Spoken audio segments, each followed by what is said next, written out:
Good morning. My name is Ritu Saheb. We are architects. We are based in New York City. We are experts in alterations and conversions of apartments, townhouses, and apartment buildings.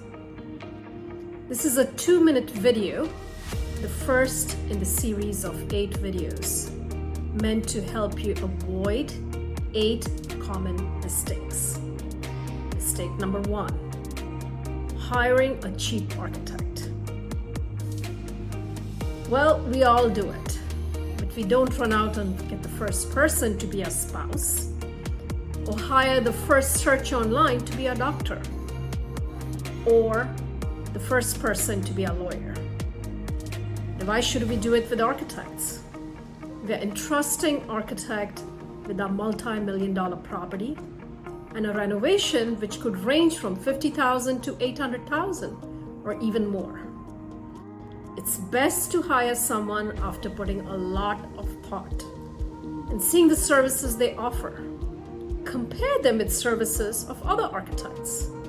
Is their design? Is their engineering involved? Will they help you with bidding? Is permitting included? Will they come in and do the inspections and help you sign off? There are so many more things.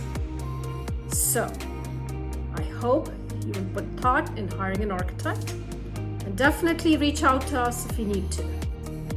My email address is rsaheb@sahebarchitecture.com. This is Ritu Saheb, architect, signing off. Remember, building in New York is rocket science.